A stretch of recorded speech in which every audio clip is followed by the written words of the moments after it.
hoy este lugar está más lleno. Qué bonito. Estaría muy lindo que así sea cada Shabbat, cada cierre que nos reunimos acá. Pero bueno, hoy es un día especial. También bienvenidos si esta es su casa para cuando quieran venir. Bueno, no es mi casa, ya la estoy ofreciendo, pero no, este lugar está dispuesto para que podamos venir y hacer lo que estamos haciendo, que es tener un estudio, tener un tiempo de alabanza, de adoración. Y es muy diferente el hacerlo en casa. A mí me gusta mucho estudiar la Biblia y teniendo internet y ya yo Shabbat puedo estar solito. Pero también es muy bonito el reunirnos, el compartir, el conocernos, el unirnos como congregación. Como dice un versículo en hebreo, en la carta de los hebreos dice que no dejando de congregarse como algunos tienen por costumbre, porque a veces es más cómodo, puede ser, pero Dios sí dice que es bueno congregarnos. Y la pregunta es, ¿y cuándo debemos congregarnos? Pues un día como hoy, que el Señor nos manda sus citas. Si estamos hoy es porque Dios dice, hoy quiero que te reúnas y celebres la fiesta de Shavuot. Oh, todavía no está. A ver, ahí está, Shavuot. Y hoy vamos a hablar de todo esto. Yo personalmente estoy muy emocionado, o sea, hay mucha alegría porque cada año voy profundizando más en su palabra, entendiendo más, y yo ya hace muchos años le entregué mi vida al Señor, pero luego Dios me llevó a hacer algo que yo no había hecho antes, que era guardar sus fiestas, guardar sus citas especiales. Era algo que creía que era como para el pueblo judío en alguna época y ya no era tan importante, pero de repente el Señor, por medio de, ahora sí, mi esposa, que por cierto aquí hoy nos visita, un fuerte aplauso para mi mamá que vino desde México. Me da mucha pena que la exponga. No, pero sí, es que es un gusto para mí el estar acá, y que gracias a ella, cuando yo estaba saliendo con ella guardaba Shabbat con su familia y las fiestas, y como, qué bonito, ¿eres judía? Y ella, no. Entonces, ¿eres adventista? Y ella, no. Entonces, ¿qué eres? Ya no entiendo, es algo que yo no había visto, como un creyente, un cristiano, pero que guarda las fiestas, y es algo que yo dije, bueno, no importa, pero en un momento yo le dije a Dios, ¿tú quieres que guarde las fiestas? Y fue como un año que estuve orando y obviamente investigando, leyendo, hasta que Dios empezó a traer evidencia tras evidencia, y el Señor me convenció, y le dije, Señor, yo ya quiero estar en un pacto contigo. Y esto fue hace más o menos 7 años, que recuerdo que ya estas citas como el día de hoy ya no se me escapan, Señor. Yo ya no quiero faltar a las citas bíblicas, que son muy importantes. Y lo que quiero decirles es que un día como hoy, bueno, muchos cristianos están reunidos el día de hoy. Pasaba yo ahora, venía de camino de San Antonio para acá en la mañana, y veía iglesias y mucha actividad y carros y todo eso, porque es Sunday Church. Pero mi pregunta sería, ¿cuántos de ellos saben que hoy es Shavuot? Yo no estoy seguro. Si quizás hablarán algo de que es un día especial. Y hoy es un día súper especial. Por eso puede ser que a veces no estás emocionado cuando no sabes de qué se trata. Y hoy voy a tratar de explicar un poco. El Shabbat pasado ya habíamos hablado, pero veo caras nuevas y voy a tratar de explicar mucho acerca de esto. Pero Shavuot es probablemente la fiesta menos popular de todas. En el judaísmo, más o menos haciendo un sondeo, las personas están, la más popular es Pesach, donde en las tiendas hay estos matzah, ¿no? Los panes sin levadura. Es muy popular, que hacen distintos platillos toda una semana, recuerdan que salieron de Egipto, ven las películas. Y también judíos como cristianos, esa Semana Santa, ¿no? Hay vacaciones, porque sabemos que Semana Santa, Semana de Pascua, es el Viernes Santo, Sábado de Gloria, Domingo de Resurrección, y están pendientes de todo esto. Pero pasa el año y ya se olvidan de las demás. Bueno, el judío todavía en Yom Kippur de repente algunos dicen, oh, es un día importante, el día del perdón. Pero de ahí en fuera no mucho. Y realmente Shavuot, algunos lo llaman Shavuot Atzeret, que es como el fin, tiene que ver con el final de la fiesta. Así como en Sukkot, por ejemplo, son 7 días de fiesta y el octavo se le llama Shmini Atzeret, que es como el último gran día de la fiesta, ¿no? Que por cierto, ese fue justo el día el 8 de octubre que recibieron los ataques en Israel de Hamas, en ese último gran día de la fiesta. Entonces hoy es el último gran día de la fiesta, de las fiestas de la cuenta del Omer y de las fiestas de primavera. Se divide por 2 etapas, las fiestas de primavera y las fiestas de otoño. Ahorita vamos a ver las fiestas un poquito.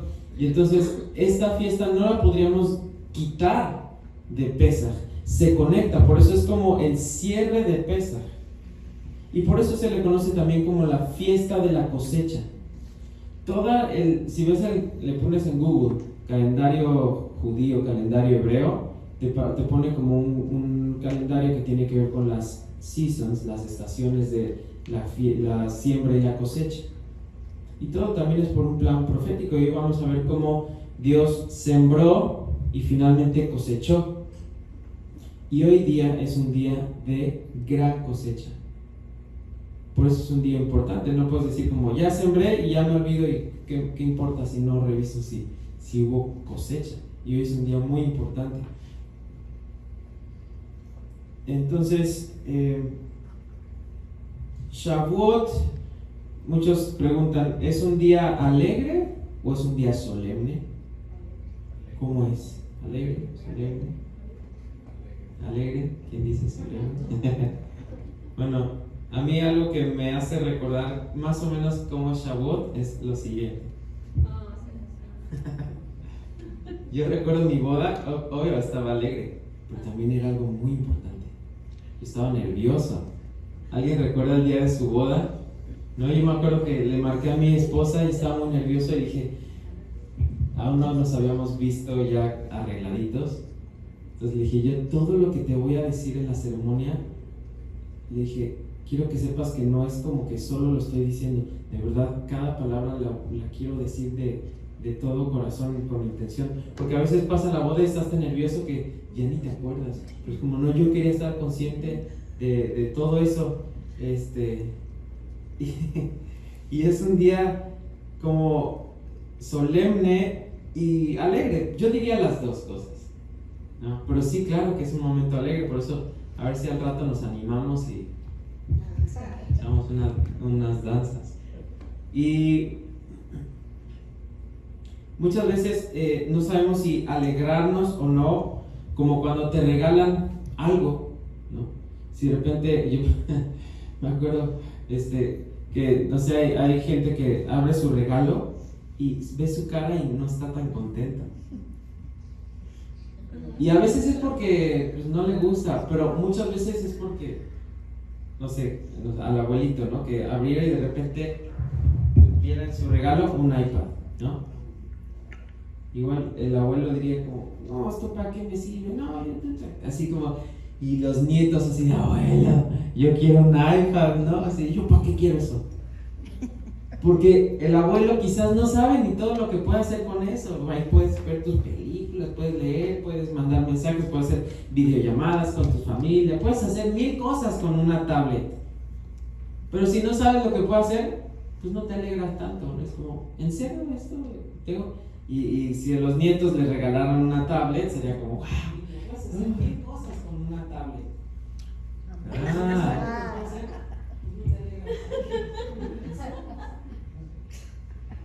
Qué bonita voz esa muchacha. No sé por qué está escuchándose doble. Pero bueno, entonces, no sé si lo que voy a tratar el día de hoy es algo complicado. Acá de este lado hay varios lugares. Pueden sentar.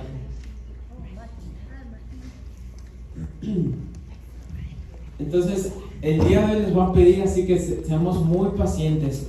Va a ser como un seminario así con muchos versículos. Vamos a leer muchos versículos, mucha información para tratar de entender esta fiesta, y no solo esta fiesta, sino esta fiesta cómo se conecta con todo el plan de Dios.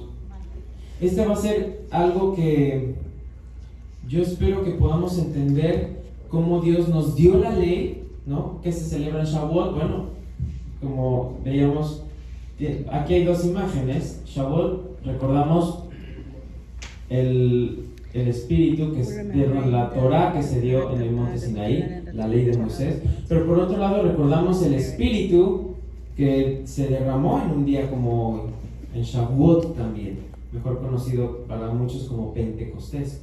Es el mismo día.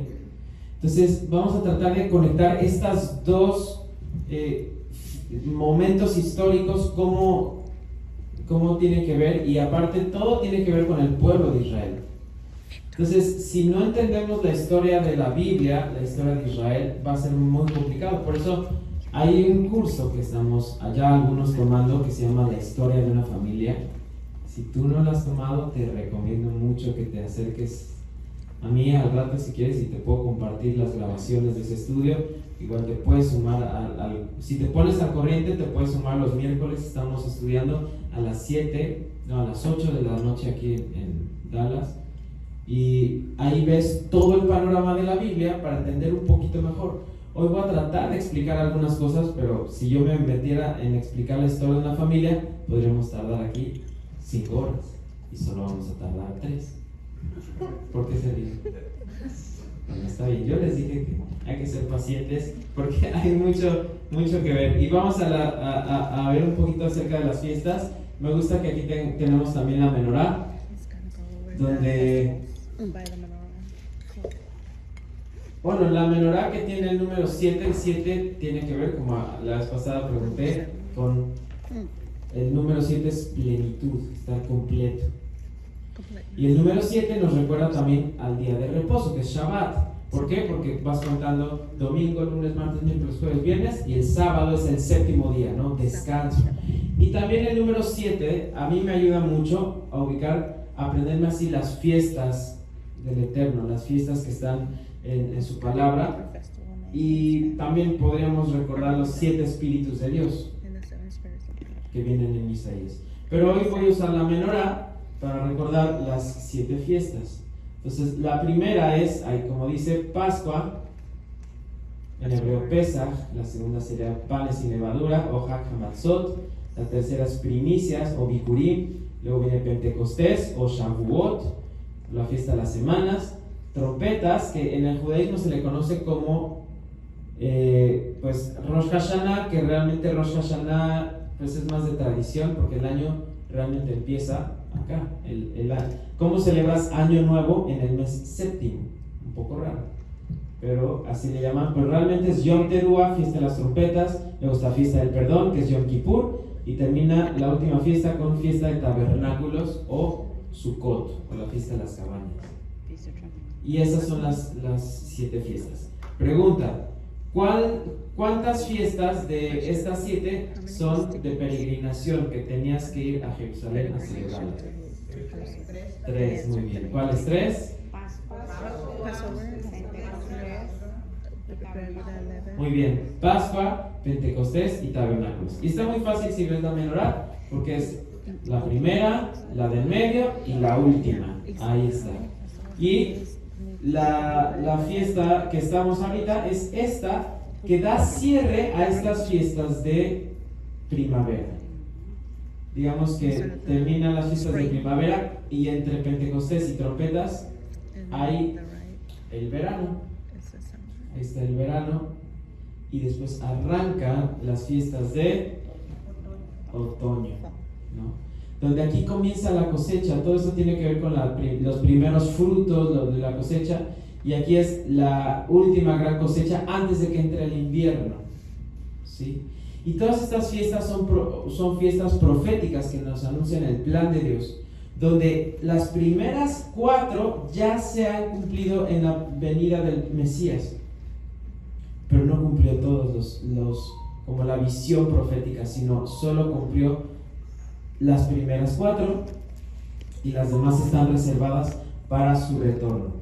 Por eso se sabe y por muchos versículos que Yeshua va a regresar muy probablemente en la fiesta de las trompetas. Y se van a cumplir estas últimas 3.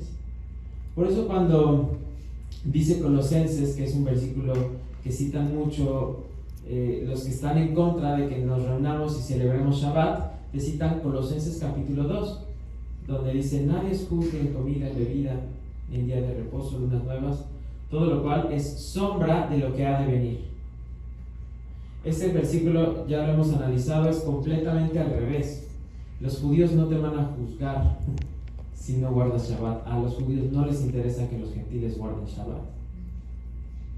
Al contrario, si un gentil empieza a guardar las fiestas, va a decir: hey, esto no es para ti, esto es para nosotros que somos el pueblo de Dios. Y esto es muy importante entenderlo. ¿Por qué? Porque Pablo, el apóstol Pablo, recibió una revelación que dice en Efesios capítulo 3, me voy muy rápido con este tema, pero él les dice que él entendió un misterio, que los gentiles que están recibiendo al Mesías es la evidencia que son parte del pueblo. Y por eso a los Gálatas les dice en Gálatas 3:29, si tú eres de Cristo, si tú eres del Mesías, tú ya eres parte del pueblo.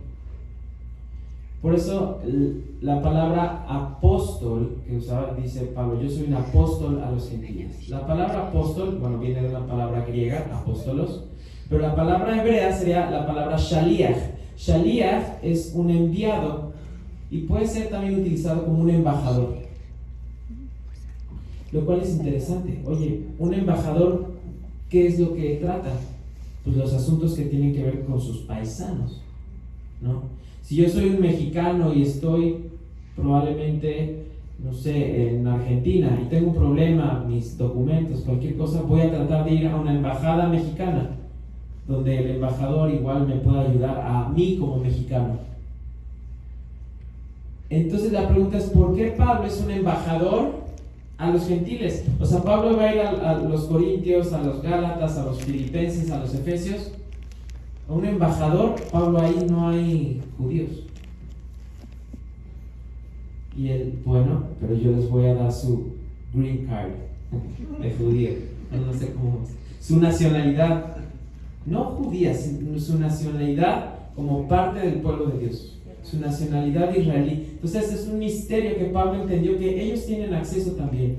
Por eso Pablo menciona en Romanos que ellos son adoptados y eres parte de la familia. Un adoptado no tiene menos derechos que el que no es adoptado, ¿no? Si alguien adopta a un hijo, ya es parte de la familia, no es alguien que se excluye. Y por eso Pablo les dice a los colosenses que, si les doy el capítulo 2, no lo voy a hacer hoy porque sería muy largo, pero les dice: ustedes en Cristo ya tienen la circuncisión del corazón y fueron bautizados con su muerte y resurrección. Entonces, como dice, ya no vivo yo, mas vive Cristo en mí. Entonces, gentil, si tú ya aceptaste a Yeshua en tu corazón, ya no vives tú, vive Yeshua en ti. Y si Yeshua es parte de ti, Él es el que te adopta y te recibe como parte de su pueblo. Entonces tú, gentil, si estás en Cristo, ya no eres gentil. Eso es muy importante. Muchas veces seguimos pensando, no, yo sí soy gentil. Bueno, si estás en Cristo, si estás en el Mesías, ya no eres gentil. Pablo en sus cartas, Colosenses, Gálatas, Romanos, Efesios, se encarga de decir muchas veces esto: tú ya eres parte de. Por eso es el embajador a los gentiles, que les iba predicando del Mesías y les iba trayendo. Y bueno, por eso el capítulo 2 de Colosenses es más bien que tú ya puedes celebrar esas fiestas. Entonces, todas estas fiestas se cumplieron en Yeshua y tienen que ver con esto. Ok. Ahora vamos a ver por qué si estamos en el día correcto el día de hoy. Y esto es algo que muchos batallan con la cuenta del Homer. donde, ¿cómo se cuenta? ¿Cuándo se celebra? Oye, pero ya escuché que no celebraron ya y cómo, ¿qué pasó? ¿Han escuchado la controversia? Bueno, también podría detenerme mucho, pero vamos a leer el pasaje y les voy a explicar lo más breve que pueda el por qué podemos tener la seguridad de que hoy estamos en el día correcto. Dice en Levítico 23, que es el capítulo donde nos explican las fiestas, dice: y contaréis desde el día que sigue al día de reposo. Ahí la controversia porque dicen algunos, bueno, el día de reposo puede ser Pesaj, ¿no? La Pascua también es día de reposo. Y la Pascua puede ser el lunes, el martes, el miércoles. Entonces puede ser miércoles y ser día de reposo. Y si dice que cuente al día después del día de reposo, yo puedo contar desde el jueves entonces. O desde cualquier día de la semana. Pero muchos dicen, y si te metes al hebreo, es como, no, está hablando del día de reposo semanal. Es clara la forma en que lo expresa. Dice, al día siguiente del día de reposo, desde el día que ofrecisteis la gavilla de la ofrenda mecida. 7 semanas cumplidas serán. ¿Cuántas semanas? 7. Hasta el día siguiente del séptimo día de reposo contaréis 50 días. Hasta el día siguiente del séptimo día de reposo contaréis 50 días. Entonces ofreceréis el nuevo grano al Señor. Entonces el Señor nos pide que contemos 7 semanas. Y las semanas dice que es hasta el día siguiente del día de reposo. Entonces por eso yo puse acá, le tomé screenshot a mi iPhone, que le puedes poner ahí en las funciones. Está muy cool que puedes ponerle, creo que te vas a región y le pones Israel, o le cambias el idioma hebreo y te aparecen los números chiquitos. En los números grandes es el calendario secular y en chiquito es el de Israel, el que tienen en Israel, que es apegado al bíblico. Eso está súper interesante. Entonces aquí por ejemplo estamos en domingo 16 de junio. Ok, ¿cuándo se celebra la fiesta de Pascua y panes sin levadura? ¿Qué día bíblico? En el mes de Abí. Ok, ¿qué día? 14. El día 14 se sacrifica el cordero y el día 15 ya es día de reposo. Y bueno, me voy a ir aquí. Aquí está, en el Aviv moderno es Nisan, y el día de la Pascua sería el día, o sea, el 14 en la noche se celebra Pesaj y este día es día de reposo. O sea, este día dice la Biblia no se trabaja, por eso algunos dicen, bueno, entonces empezamos a contar desde el día siguiente del día de reposo. Y empiezan, y si cuentas de esta manera vas a llegar al 6 de Sivan, que ese ya pasó el miércoles. Esa es una forma de contar el Omer, es una interpretación. Pero si tú te vas al hebreo, no te dice contarás 7 semanas, sino dice vas a contar 7 Shabbats. Eso cambia todo.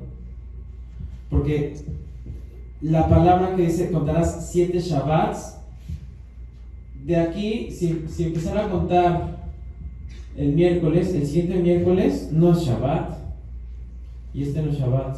O sea, no son 7 semanas, son 7 Shabbats. Entonces, por ejemplo, Pesaj cayó aquí, este día es de reposo. Yo me voy a esperar a que llegue el día de reposo, Shabbat, y después, este es Shabbat, y después empiezo a contar el Omer. ¿Sí se entiende? Donde puede ser que Pesaj haya caído aquí, pues no importa, yo me espero a que acabe la semana y empiezo a contar. Pesaj pudo haber caído aquí, no me importa, me espero más o menos días. Un ejemplo de esto es que Yeshua se sabe que no murió en viernes, como dice la tradición, ahí está, viernes, sino que murió, puede ser jueves, puede ser miércoles. ¿Y cuándo resucitó? El primer día de la semana, al tercer día.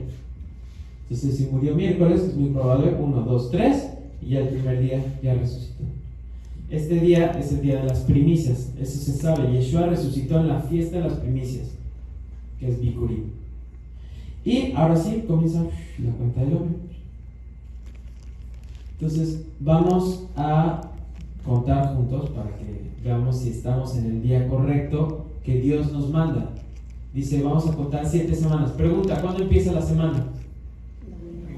Domingo. Muchos me doy cuenta que dicen lunes. Oh, qué raro, siento muy raro decir que es domingo, pero domingo es el primer día de la semana. Porque a veces empiezas el lunes el trabajo, bueno, se siente como si fuera el primero. Domingo realmente es el primer día de la semana. Por ejemplo, esto en mi iPhone así lo tiene. Domingo, lunes, martes, miércoles, jueves, viernes, sábado y empieza otra vez. Entonces Dios dice, contarás 7 semanas. 7 por 7 es 49. Por eso la cuenta del Homer es 49. Entonces, aquí fue el día de reposo, me espero y voy a empezar la cuenta.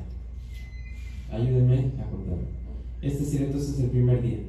1, 2, 3, bueno, ahí está. 1, 2, 3, 4, 5, 6, 7, una semana. 8, 9, 10, 11, 12, 13, 14, las 2 semanas.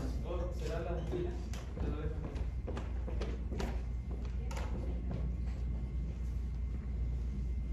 1, 2, 3, 7, 8, 9, 10, 11, 12, 13, 14, van 2 semanas. 14, 15, 16, 17, 18, 19, 20, 21, 3 semanas. 22, 23, 24, 25, 26, 27, 28, 4 semanas. 29, 30, 31, 32, 33, 34, 35, 5 semanas. 36, 37, 38, 39, 40, 41, 42, 6 semanas. 43, 44, 45, 46, 47, 48, 49, 7 semanas. ¿Y en qué día estamos hoy? Día 50. Estamos en el día correcto. Estamos bien. ¿No? Sí, está. No puedo tomar. No sé qué Rivers.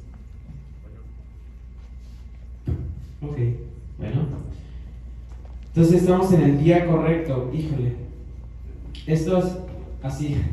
Cada año de verdad es difícil porque a veces no contamos el Homer. Y esto creo que es importante. No sé ustedes cómo les fue. ¿Quién de aquí sí hizo la cuenta del Homer? O sea, estuvo llevando constante cuenta. ¿Alguien estuvo? ¿Sí? ¿Pendiente? Ok. Yo de repente con mi esposa, había días donde, ¡ay, qué día vamos! Me perdí otra vez. Calendario. Y orábamos. Señor, hoy es el día 23. Ya, ok. Y al día siguiente. Pero cuando lo vas llevando es muy importante. La pregunta es, ¿por qué Dios nos lleva a contar? Y muchas veces decimos, es como que no le prestamos importancia a Shavuot, pero Dios dice, es importante, necesitas ir contando, ahí viene el día. Si tuvieras una boda, si te fueras a casar, ¿no crees que tendrías la fecha presente? Por eso digo, yo no sé cuántos hoy están reunidos como un día normal de Sunday Church, pero que pues sepan la trascendencia de un día como hoy, lo importante que ha sido. Entonces es algo importante tenerlo. Y dicen que no es una cuenta regresiva, ¿no? De 10, 9, 8, 10, sino es como Dios nos lleva a contar ascendente porque como creyentes vamos siempre de menos a más. Y Dios quiere terminar de completarnos, de construirnos. Ok, seguimos. Muchas veces decimos, es que las fiestas son para el pueblo judío solamente y en el Antiguo Testamento, pero después de Cristo ya no es necesario. Bueno, por eso tomé este pasaje de Hechos capítulo 20, donde son muchos años después de Cristo, muchos. Ya había muerto, ya había resucitado, ya se había ido. Y Pablo dice en Hechos capítulo 20, versículo 16, Pablo se apresuraba porque de ser posible quería estar en Jerusalén el día de Pentecostés. Así que había decidido pasar de largo a Éfeso y no detenerse en Asia. Desde Mileto, Pablo envió un mensaje a los ancianos de la iglesia de Éfeso para que se reunieran con él. Entonces Pablo traía una agenda muy apretada y él dijo, perdónenme, no puedo detenerme, porque sí quisiera, de ser posible, llegar a Jerusalén a celebrar la fiesta. ¿Sí? Por eso recordamos, Pentecostés es una de esas fiestas. Shavuot es una de esas fiestas que se celebraba en Jerusalén. Y Pablo, oye Pablo, pero eso ya pasó, eso es tiempo pasado. Y Pablo es como, no, esta es una fecha muy importante. De ser posible, quiero estar en Jerusalén. De ser posible, yo quisiera estar en Jerusalén también. El Señor sabe que, bueno, también como Pablo se está esforzando, pero si no llegamos un año a celebrar en Jerusalén, el siguiente, siempre se dice, no sé si sabían en las fiestas, y el siguiente año en Jerusalén. Y algún día ahí vamos a estar. Una Jerusalén renovada, preciosa. Entonces el apóstol Pablo quería estar celebrando en Jerusalén. Entonces, esta es una fiesta muy especial, por eso Pablo la quería celebrar. Y es un día donde todo Israel recuerda que Dios hizo un pacto con ellos. Y este pacto siempre se ve como pues un pacto que es un pacto, no como un acuerdo, algo muy serio. Y este pacto lo podemos ver como un pacto matrimonial, donde Dios se casa con Israel. ¿Dónde? En el Sinaí. Donde Dios le dice a Moisés, diga al pueblo que se preparen, y ya Moisés va con el pueblo. Y yo me imagino a Moisés como el maestro de ceremonias diciéndole a Israel, ¿te quieres casar con Dios? Y sí, acepto. Dios, ¿te quieres casar con Israel? Sí, acepto. Venga, estamos en este pacto matrimonial juntos. Y ese pacto matrimonial es un pacto que dura por poco tiempo. No, es un pacto eterno para toda la vida. Por eso sería impensable pensar que Dios en el Nuevo Testamento, como es lo que se dice en la doctrina católica cristiana muchas veces, que Dios, como los judíos rechazaron a Jesús como el Mesías, entonces ya los desechó como su pueblo. Y entonces ahora se va con los cristianos o hace la iglesia gentil cristiana. Esto se le conoce como la teoría del reemplazo, donde la iglesia reemplazó a Israel, y esto no podría ser de esta manera. Dios no podría decir, me fallaste, ahí te ves, chao. No, Dios no podría hacer esto. Pero a veces, al no conocer las escrituras, podemos pensar eso. Ya entendimos entonces que más bien Dios no lo desecha. Y en el Nuevo Testamento, ¿por qué se unen los gentiles? No es porque desechó a Israel, sino más bien Dios está invitando ahora a los gentiles a este proyecto llamado Israel. Y cuando vean la historia de una familia, entenderemos que, de hecho, al ir por los gentiles es justo restaurar la historia de Israel. Pero en ningún momento Dios deja a Israel, y por eso tenemos este versículo que, uno de muchos, pero 2 Samuel 7, 23 al 24 dice: ¿qué otra nación sobre la tierra es como tu pueblo Israel? Y pregúntense esto, ¿sí? ¿Qué otra nación? ¿Cómo no vamos a festejar un día como hoy? Si Dios, ¿cuándo celebró esto con los griegos, por ejemplo? Con los filisteos, con los romanos, sí, vamos a hacer un pacto a Roma. No, Dios jamás hizo esto. Pero sí, Dios escogió un pueblo para hacer su especial tesoro. El creador del universo hizo un pacto con un pueblo. Esto es de celebrar. Por eso dice, ¿qué otra nación, oh Dios, has redimido de la esclavitud para que sea tu pueblo? La respuesta es ninguna. Te hiciste un gran nombre cuando redimiste a tu pueblo de Egipto. Hiciste de Israel tu pueblo para siempre. Y tú, oh Señor, llegaste a ser su Dios. Me encanta que este versículo dice, tú hiciste a tu pueblo Israel para siempre. Es un pacto eterno, pero la pregunta es interesante porque el pacto no sé si te acuerdas, pero es como, yo voy a ser tu Dios, pero tú tampoco tengas otros dioses, porque si no, entonces te puedo desechar. ¿No? ¿Y qué pasó con Israel? Conocemos la historia. ¿Fue fiel a Dios? ¿No? ¿Fue infiel? Le puso el cuerno, como decía. Le puso 2 cuernos sobre el becerrito de oro. La regó. No, o sea, oye, sí es cierto. Dios, estás diciendo que hiciste a Israel para siempre. Dios, ¿en serio? ¿No sabías que Israel se iba a desviar? ¿En serio te estás casando con Israel? Israel es bien infiel. ¿O será que Dios es un Dios tan tonto que escogió a Israel? ¿No sabías que te iba a poner el cuerno? ¿Que le iba a regar? ¿Tú crees que Dios no sabía? Claro que sabía. Pero Dios ya tenía un plan.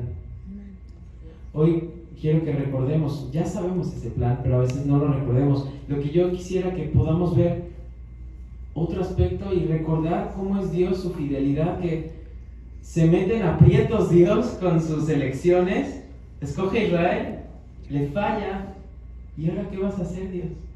Tú dijiste que para siempre. Samuel, ¿en qué momento se escribió?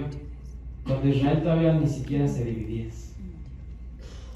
Pero después vemos que Israel, bueno, el rey Salomón peca, Israel se divide, siguen pecando los reyes del norte, del sur, se van las 10 tribus del norte, el sur queda bajo cautiverio. ¿Qué pasó?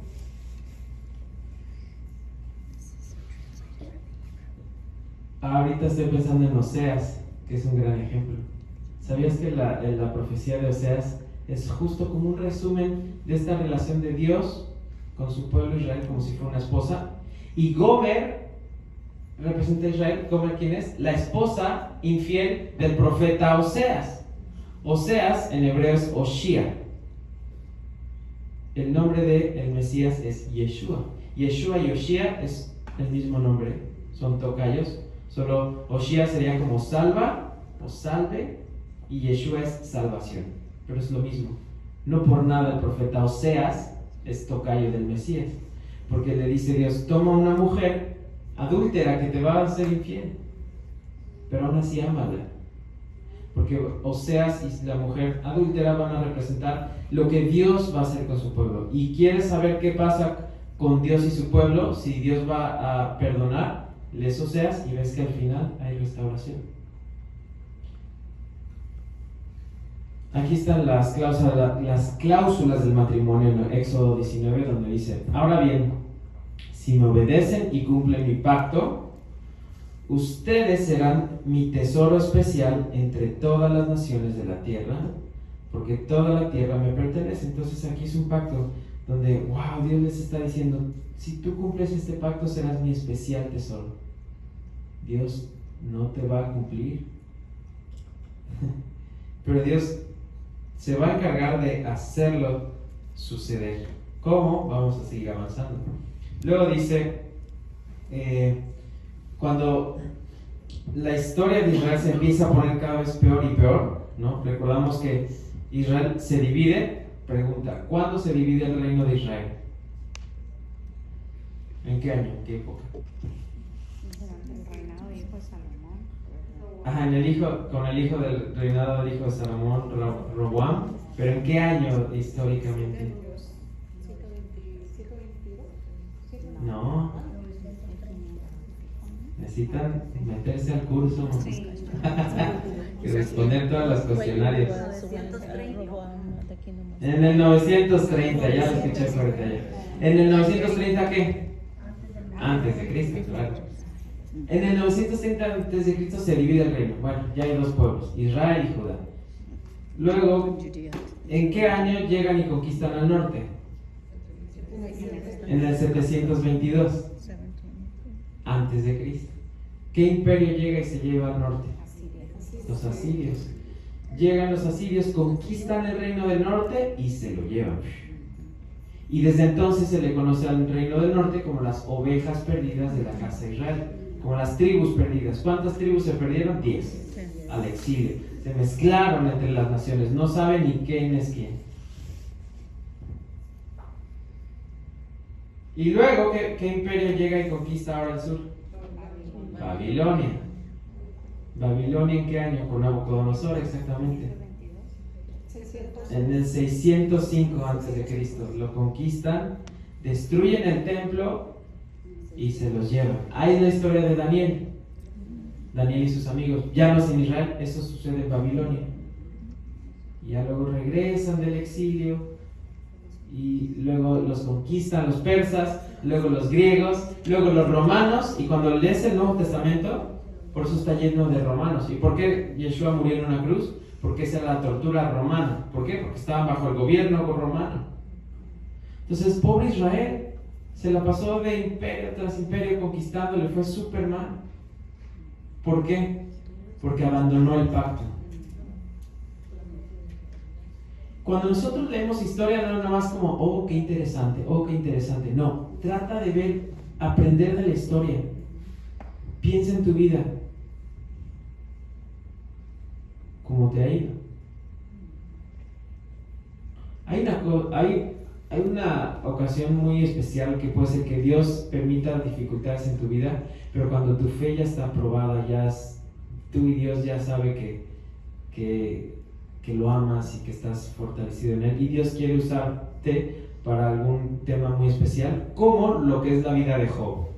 Por eso Satanás, cuando le dice a Dios que Job te sirve porque tú lo cuidas mucho, tú eres bueno, le has dado riqueza, y Dios, ok, te doy chance de que le quites eso, que le quites su familia, su ganado, todo, su salud, todo.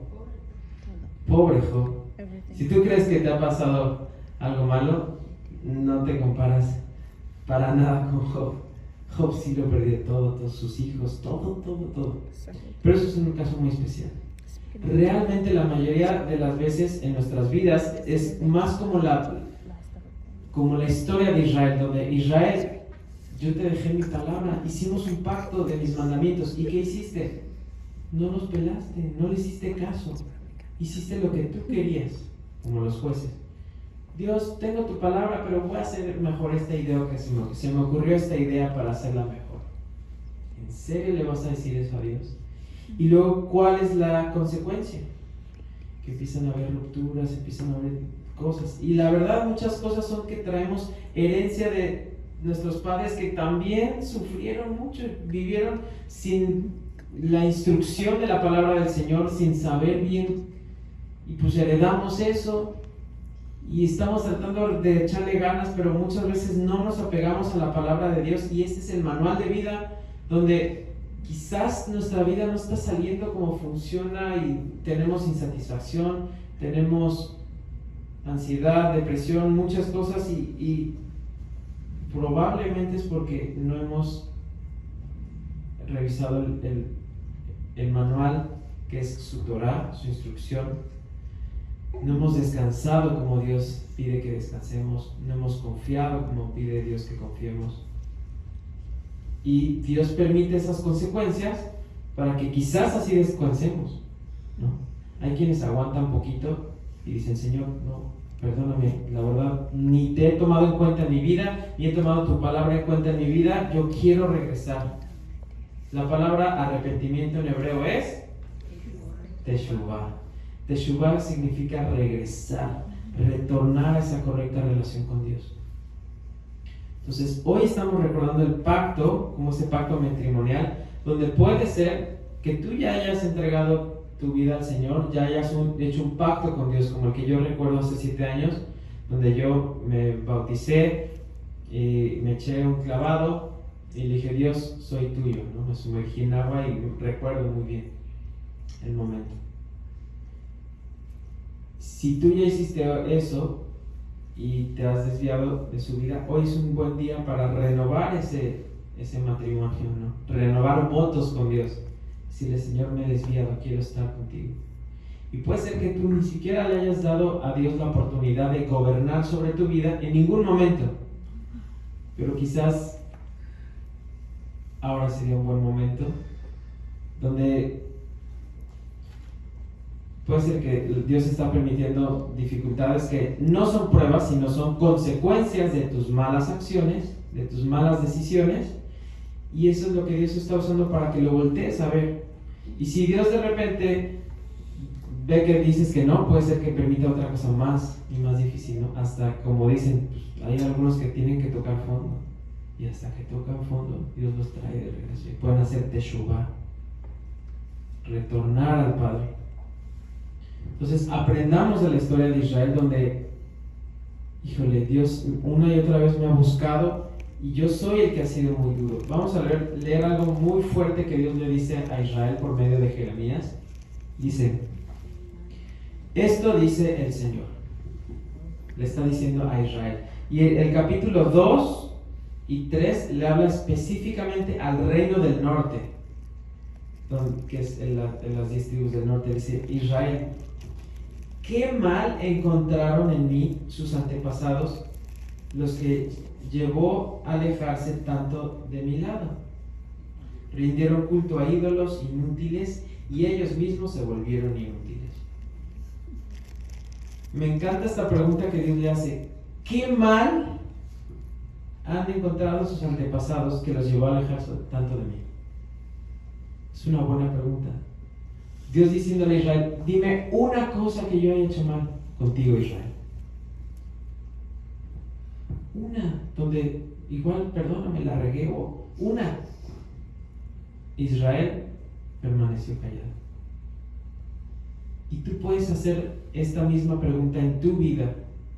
Si tú has hecho un pacto con Dios, desde que tú hiciste ese pacto con Dios, Dios, yo quiero entregarte, yo quiero todo contigo, y empiezas a vivir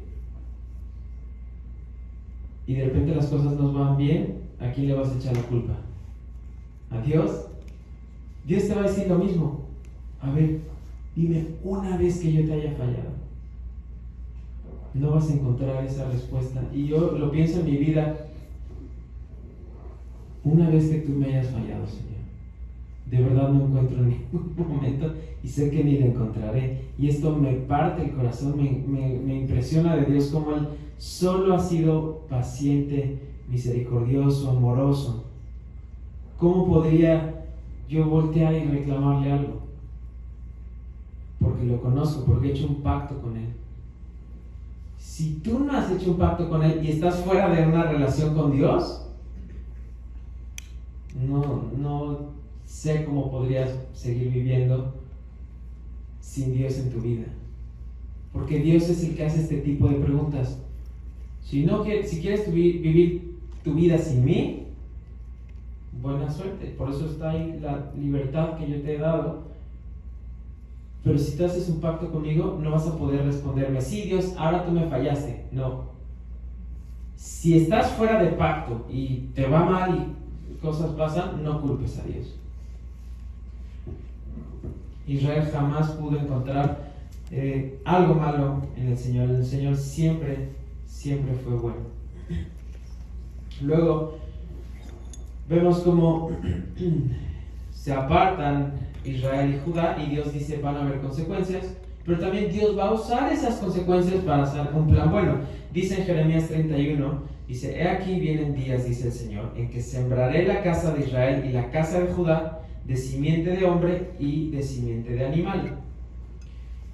Y así como tuve cuidado de ellos para arrancar y derribar y trastornar y perder y afligir, tendré cuidado de ellos para edificar y plantar, dice el Señor. Este es cuando Dios dice: se apartaron Israel y Judá, las dos casas, y entonces dice: yo los voy a llevar a las naciones. Cuando dice que sembraré la casa de Israel y la casa de Judá de simiente de hombre y simiente de animal, esto es algo muy raro. Es como, se van a mezclar hombres con animales. Eso es bestialismo. Dios no, o sea, ¿cómo? Obviamente es algo figurativo. ¿Por qué? Porque en la Biblia los gentiles son vistos como animales. No es mala onda, solo es los animales, cómo viven su vida, se rigen por sus propios instintos. Pero Israel es distinto a las demás naciones, porque es Israel. Tú no tienes que guiarte por cómo te sientes y a ver qué haces y a ver cómo te va. Tú ya tienes una guía, ya tienes unas instrucciones, ya tienes la Torá, tú eres distinto. Por eso Israel llama a los demás como animales. Entonces dice Dios que va a mezclar a Israel y a Judá con gentiles. Eso es lo que está expresando el profeta. Entonces es justo lo que vimos que sucedió. Llegan los asirios, se llevan a las 10 tribus del norte y se mezclan por todas partes. Y hoy día esas tribus están por todo el mundo sin tener idea que son israelitas. Se mezclaron y ni supieron qué pasó. Es lo que dicen las escrituras acerca de Israel. En el caso de Judá también se ha mezclado, pero al menos sí permaneció con su identidad como parte del pueblo. Y esto era importante porque de ahí vendría el Mesías de Judá. Si no, no sabríamos que el Mesías era el Mesías. El Mesías tenía que venir del linaje de Judá, del linaje de David. Entonces, en el caso de Judá, permaneció, por eso al día de hoy, pues, si conoces judíos, pues son porque vienen del reino del sur que sobrevivió. Pero las 10 tribus del norte no sabes ni cómo se ven. Ellos ya se mezclaron tanto por años y años y años que ya no saben ni cómo se ven. Y luego sigue diciendo Jeremías capítulo 31 en el versículo 27. No, versículo 31, y aquí es donde anuncia el nuevo pacto. Esto es como: Israel, me fallaste, ya sé, pero yo tengo un plan. Voy a hacer un nuevo pacto. Para que me entiendan, es como ese pacto matrimonial donde te destina a morir. Porque ¿saben cuál es la condena de alguien que cometió adulterio? La muerte. Por eso cuando le llevaron a la mujer adúltera a Yeshua, es como: hey, nosotros la encontramos, ¿no? ¿Qué onda? ¿La vas a apedrear o no? Esa era una pena muy, muy dura. Entonces Dios dice: bueno, yo no quiero que muera Israel, pero entonces voy a renovar el pacto. Pero vamos a ver que esto es algo difícil, pero Dios está anunciando: sí, yo voy a renovar el pacto. Y dice: he aquí vienen días, dice el Señor, en los cuales haré nuevo pacto con la casa de Israel y con la casa de Judá. Por cierto, el nuevo pacto dice Dios que lo va a hacer con Israel y con Judá. Si un cristiano dice: es que yo no soy creyente perdóname, yo no estoy en pacto con Dios, porque el pacto antiguo, el pacto de la Torá, eso era para Israel. Yo soy parte del nuevo pacto. Entonces, ok, generalmente es lo que dice, ¿no? ¿Por qué no guardan los mandamientos? El cristiano muchas veces dice: es que ese era el antiguo pacto. Pero como dice el libro de los Hebreos, ya estamos en un nuevo pacto que es mucho mejor, con mejores promesas. ¿Han leído Hebreos? Es difícil porque eso dice Hebreos. Entonces, ¿cómo? Entonces el pacto antiguo ese era malo y el nuevo es mucho mejor. Y entonces los cristianos estamos bajo el nuevo pacto. Pues sí, porque dice que Yeshua, que esta es mi sangre del nuevo pacto, y es como él derramó su sangre por mí, y lo entendemos, pero a veces no ubicamos que cuando Yeshua dice: esta es mi sangre del nuevo pacto, está hablando de Jeremías 31. ¿Y qué dice Jeremías 31? Dice: mi pacto solo es con Israel o con Judá. ¿Eres parte de esos? Si no, el nuevo pacto no es para ti. Y ahí decimos: oh, entonces Dios no quiere, no, yo no tengo parte con esto. Por eso lo que les explicaba, Pablo se la pasa diciendo: tú eres parte de eso, ¿eh? No creas que si la sangre del Mesías te cubrió, esto te incluye. Y el nuevo pacto sí es para nosotros, pero no es aparte de Israel. ¿Por qué? Porque el pacto solo es con Israel y con Judá. Dice: no como el pacto que hicieron sus padres el día que tomé su mano para sacarlos de la tierra de Egipto, porque ellos invalidaron mi pacto, aunque fui yo un marido para ellos, dice el Señor. Aquí está la clave. El Señor mismo se está poniendo como un marido. Por eso siempre se ha entendido que ese pacto en Sinaí fue como una boda, donde ya yo soy tu marido, Israel, tú eres mi esposa. ¿Sí se entiende? Entonces Dios está diciendo: voy a renovar mi pacto, no como el pacto antiguo, porque no dice porque yo lo voy a invalidar, dice porque ellos invalidaron mi pacto. Ellos fueron los que se fueron con los amantes. Yo aquí estuve fiel, yo fui un marido para ellos, dice el Señor. Versículo 33, pero este es el pacto que haré con la casa de Israel después de aquellos días, dice el Señor. Daré mi ley en su mente y la escribiré en su corazón, y yo seré a ellos por Dios y ellos me serán por pueblo. Entonces, ¿en qué consiste la nueva ley? El nuevo pacto no es como de ya desechamos sus mandamientos y ya ahora somos libres en el Espíritu. Ya, adiós, ley, bienvenida gracia, ¿no? Pero no. El nuevo pacto es renovarse bajo los mismos mandamientos. Dios no quiere volverse a casar con la misma mujer donde, ok, vamos a renovar matrimonio, ¿te parece? Oye, te fui infiel, sí, ya sé, te perdono, pero vamos a intentarlo otra vez. Renovamos el pacto. Y ahora sí, te voy a quitar lo que te frenaba y ya puedes hacer lo que quieras. Me puedes dejar, si ya no puedes decir en salud, en enfermedad, en pobreza, en riqueza, puedes hacer lo que quieras, ¿no? Sería un pacto chafísima, rarísimo. Dios no quiere eso. Dios es como, sí quiero volver a hacer un pacto, pero te voy a dar otra oportunidad y voy a hacer que tú vuelvas a andar en mis mandamientos. ¿Cómo le va a hacer Dios? Esto es algo muy difícil, pero es lo que está haciendo el Señor.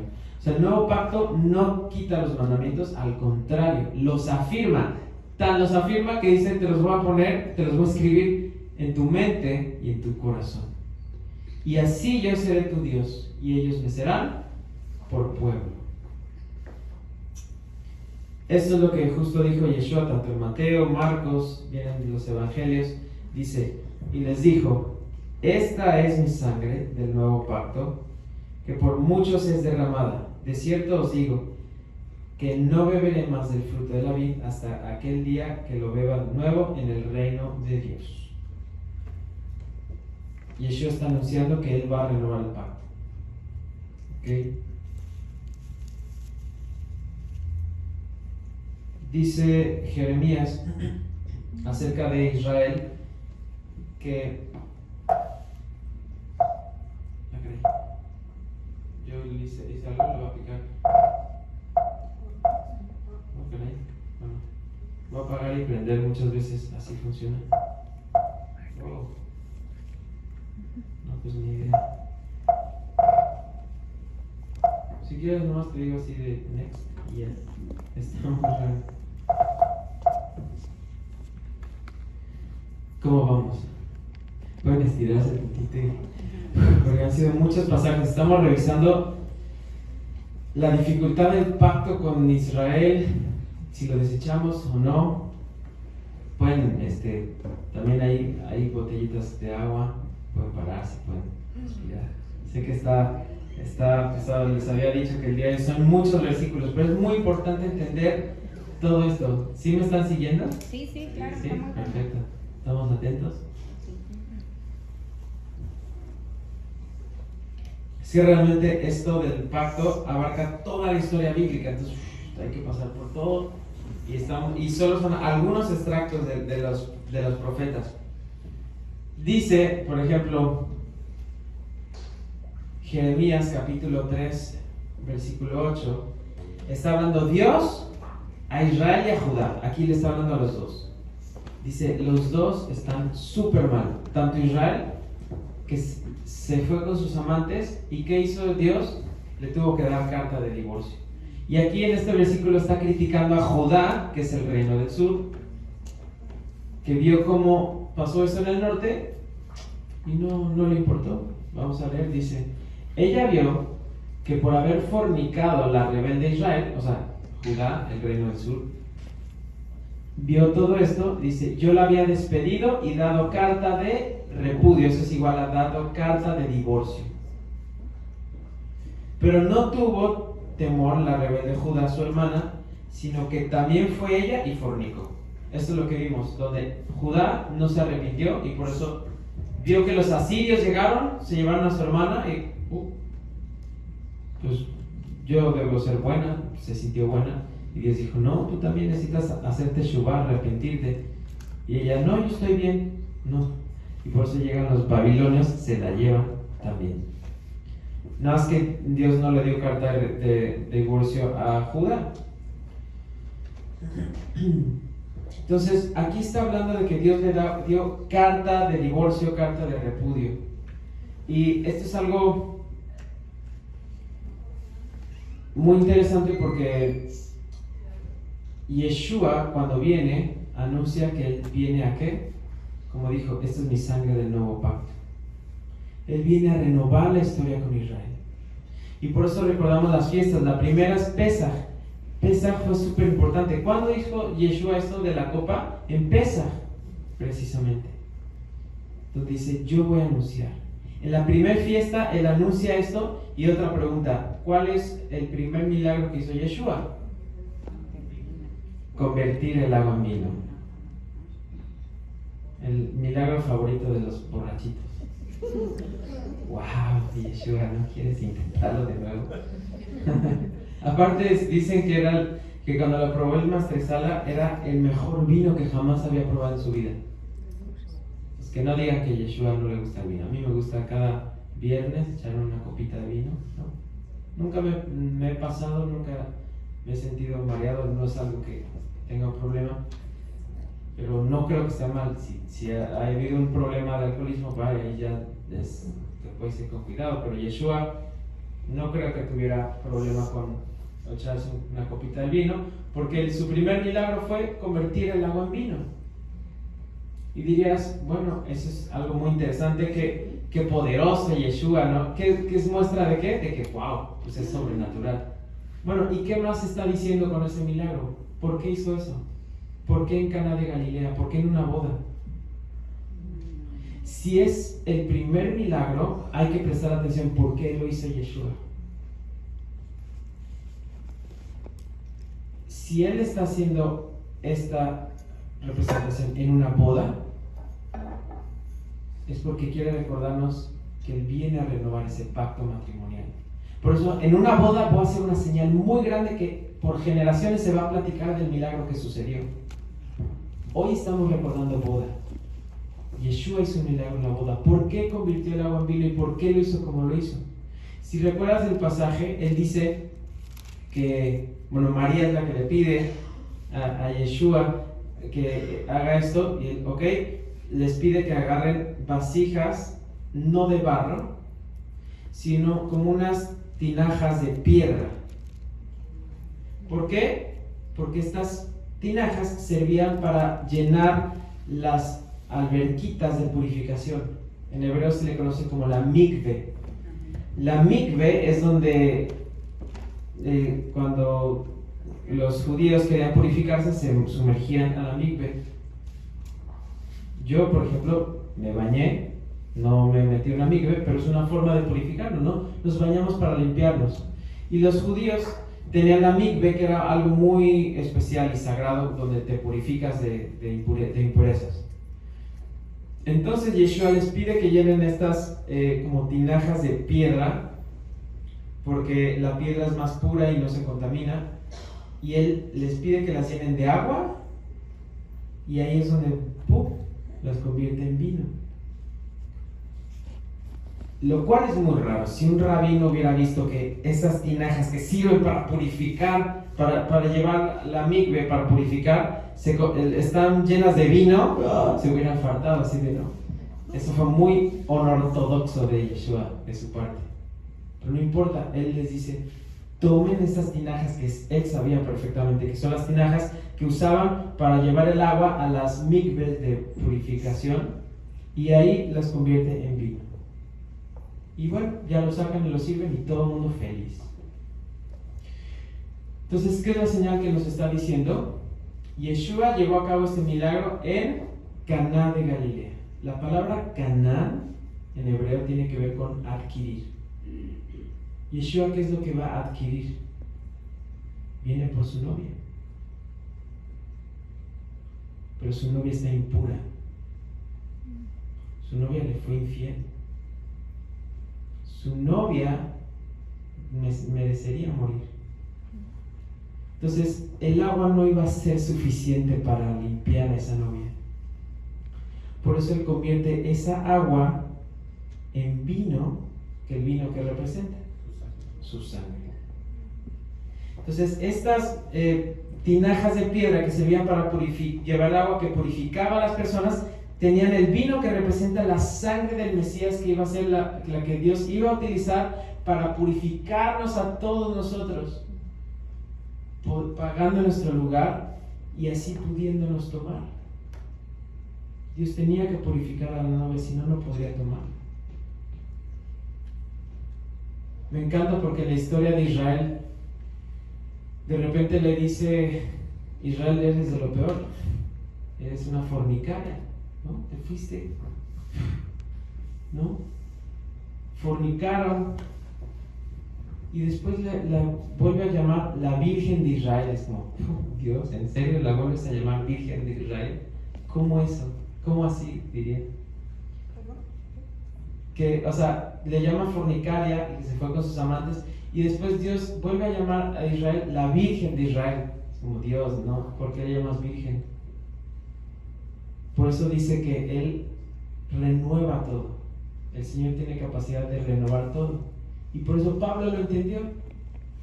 Dice: de modo que si alguno está en Cristo, si alguno está en el Mesías, nueva criatura es. Las cosas viejas pasaron, y aquí todas son hechas nuevas. Dios es como, y ya no vivo yo.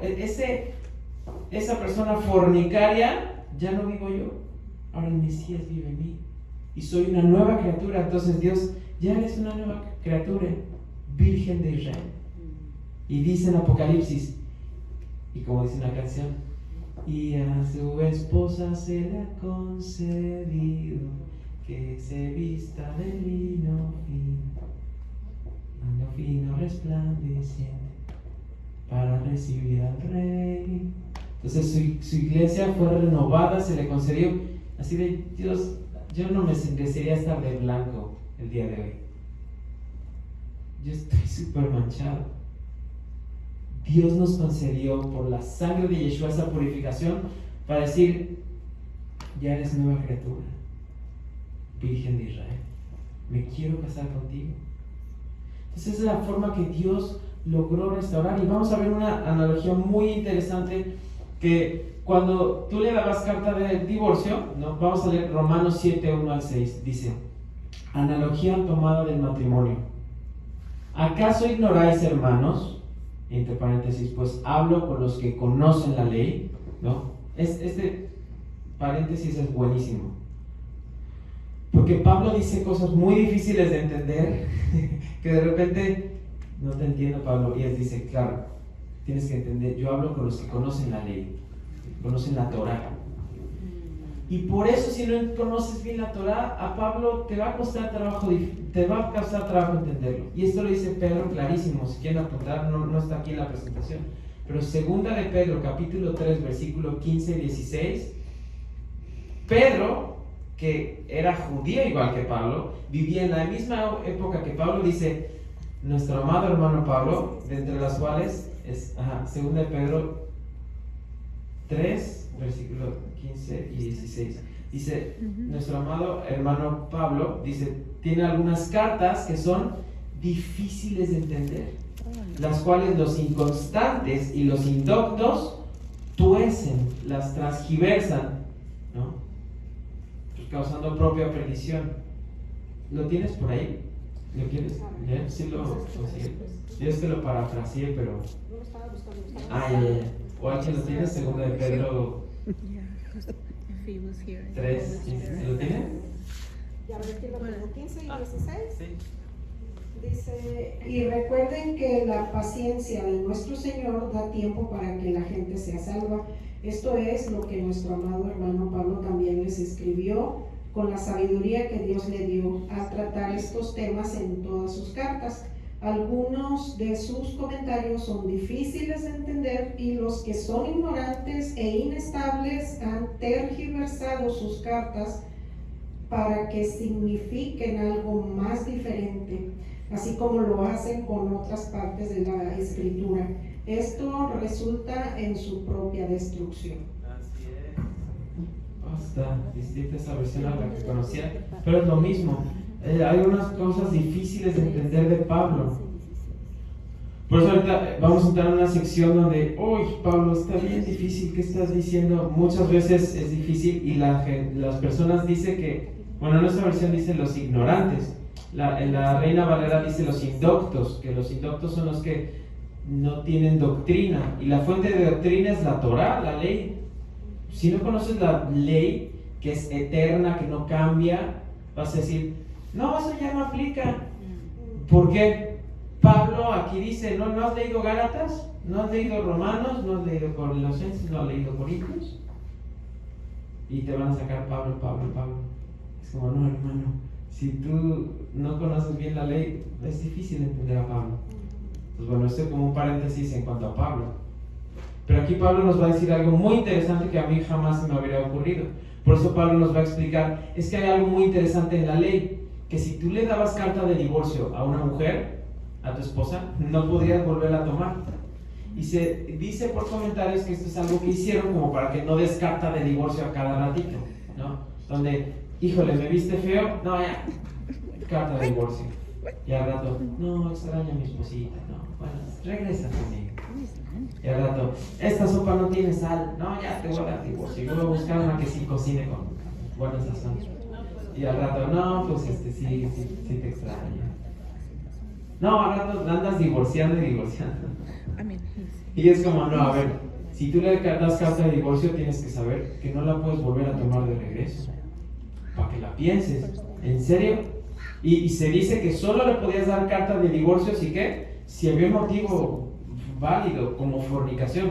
Se fue, no, te puso el cuerno. Ahí sí es posible. Todavía eso se podría restaurar. Y la Biblia siempre nos invita a restaurar. Pero se dio esa opción. No es lo ideal, pero se dio la opción en ese tipo de casos. Entonces, si Dios en el pasaje anterior le dio carta de divorcio a Israel, dice que yo le dio carta de repudio. Es como, a ver, Dios, un momento. Y los ángeles podrían decirle, Dios, ¿sí sabes que si le das carta de divorcio a Israel no la puedes tomar? Y tú dijiste que ibas a estar con Israel para siempre. ¿Cómo le vas a hacer? ¿Cómo le va a hacer Dios? Está difícil. Restaurar de alguna manera. Como dijimos, pues que la restaure y ahora sí la toma. Bueno, aquí lo dice Pablo de una manera distinta, pero interesante. Dice que la ley se enseñorea del hombre entre tanto que éste vive. Porque la mujer casada está sujeta por la ley al marido mientras éste vive. Pero si el marido muere, ella queda libre de la ley del marido. Es como, bueno, sí, de repente el marido ya muere, solita ya queda libre para casarse con quien ella quiera, ¿no? Sí, si ya se murió, sí, te puedes casar perfectamente con alguien más. Entonces, dice, así que, si en vida del marido la mujer se uniere a otro varón, no, esto está mal, será llamada adúltera. Pero si su marido muriere, es libre de esa ley. Y aquí está la respuesta. Entonces, Yeshua quiere renovar a Israel, perfecto. Pero Israel, si se une con alguien más, pues no podía, pues ya le dio carta de divorcio. Entonces dice Yeshua, ya sé cómo puedes quedar libre de esa ley que te ata. Entonces dice, pero si su marido muriere, es libre de esa ley. De tal manera que si se uniere a otro marido, no será adúltero. Así también vosotros, hermanos, habéis muerto a la ley mediante el cuerpo de Cristo. Y con pausa a veces la gente malentiende esto. Ya moriste a la ley ya no te aplica. No, espérate, nos está dando una explicación de que la ley no te dejaba irte con el marido, perdón, con la persona que quisieras. Si murió tu marido, ahí sí te puedes ir con... Nos está dando un ejemplo, no se trata de que ahí dice que ya la ley ya no... No, espérate. Dice, así que vosotros, hermanos, también habéis muerto a esta ley que no te permite irte con alguien más, mediante el cuerpo de Cristo, para que seáis de otro. ¿De quién? Del que resucitó de los muertos, a fin de que llevemos fruto para Dios. Entonces, wow, Dios lo resolvió con que, para que te puedas unir a alguien más, entonces, ya sé, yo voy a morir y quedas libre. Israel ya está libre, ya puede tomar, ya se renueva Yeshua paga en el lugar de ella, porque el adulterio, Israel es el que tenía que morir. Yeshua paga por el adulterio de Israel. Yo pago la cuenta, yo derramo mi sangre en su lugar y ya queda libre. Y como dice el Chapulín Colorado, si no lo ubican, no contaban con mi astucia. Porque los ángeles es como, ¿cómo va a resolver esto? Bueno, entonces él muere, queda libre y resucita y es como, ya estás libre, ¿te quieres casar otra vez conmigo? Ya estás libre, ¿no? Ya. Y resucitó, venció la muerte. Así se venció este problema tan complejo. Entonces dice, así vosotros, hermanos, habéis muerto la ley mediante el cuerpo de Cristo, para que seáis de otro, del que resucitó de los muertos, a fin de que llevemos fruto para Dios. Y bueno, ya el tema del pecado, que es muy complejo. Entonces, por eso a veces pensamos, ¿la ley es buena o es mala? ¿No? Como que la ley te mata, la ley es buena, es mala, y la verdad que la ley es súper buena. Por eso les dejaba tarea el Salmo 119. Si lo lees te vas a dar cuenta que la ley es buena, muy buena. Solo que nosotros a veces como que tenemos esta mala información de que no, la ley, no, yo no quiero la ley, yo quiero la gracia, la libertad. Como no. Lo malentendemos porque no entendemos a Pablo. Dice Romanos 7, dice, porque sabemos que la ley es espiritual, pero yo soy carnal, vendido a la esclavitud del pecado, porque lo que hago no lo entiendo, ni hago lo que quiero. Antes bien, lo que aborrezco, eso hago. Y si hago lo que no quiero, apruebo que la ley es buena. O sea, la ley es buena, el que está bien podrido soy yo. Yo soy el que quiero hacer esto y no, ni siquiera yo hago. Y esto yo creo que todo el mundo lo ha probado cuando quiere hacer más ejercicio o está a dieta. ¿Qué? A ver, ¿quieres bajar de peso? ¿Quieres estar saludable? Sí, no, es que eso es lo que yo quiero, ya quiero estar bien de salud. Pero de repente se presentan oportunidades, pero entonces vas a comer esa porquería. O vas a hacer ejercicio, no, mejor no. Entonces, ¿quieres o no quieres? Ya, nuestra carne es horrible. La que es buena es la Biblia, la Torah. La ley es buena, esa es la que nos lleva. Y la ley no es mala, la ley de hecho es espiritual. La cosa es que está luchando nuestro espíritu con la carne.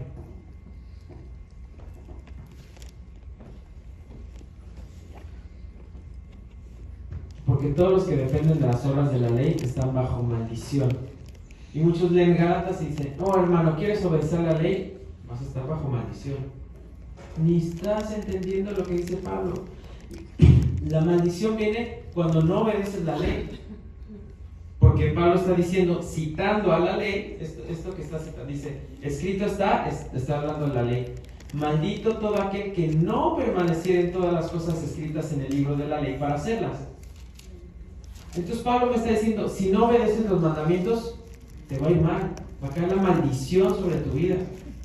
O pues, entonces la ley es buena o es mala. Me está matando, porque pues no puedo guardarla, entonces mejor ya ni la guardo. ¿Cómo le hacemos para mantenernos en ese pacto? ¿No? Entonces, ¿qué? Lo mejor desechamos la ley. La ley es mala, entonces la desechamos, ¿no? Vi esta foto que me gustó mucho, alguien me la mandó hace mucho, que es Romanos. Dice, así es como muchos leen su Biblia. No leen todo el contexto, y eso es lo que me gustó. No estáis bajo la ley, sino bajo la gracia. Ah, sí. Hermano, lee tu Biblia. Aquí dice, ya no estás bajo la ley, sino bajo la gracia. Y sigue leyendo y dice, no estamos bajo la ley, sino bajo la gracia. ¿Qué pasajes ni se ve? Porque es Romanos 6. Y ¿sabes qué? Estoy de acuerdo con eso, que por supuesto, aunque esté sacado de contexto, a ver, no estamos bajo la ley, sino bajo la gracia, estamos de acuerdo. Pero el problema es que muchas veces no entendemos qué significa esa frase.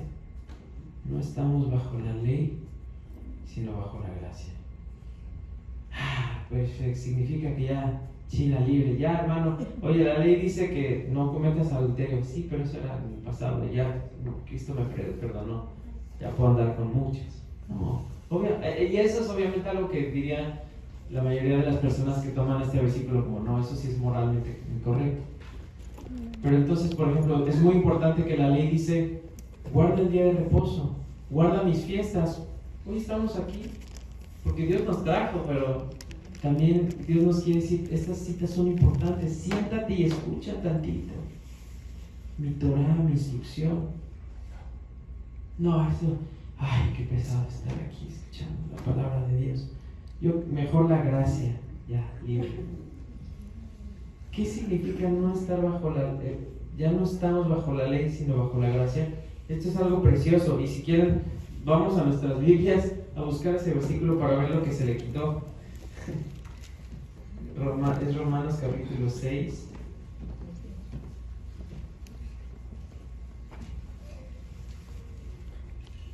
Romanos capítulo 6, aquí está, es el versículo 14 el que aparece ahí.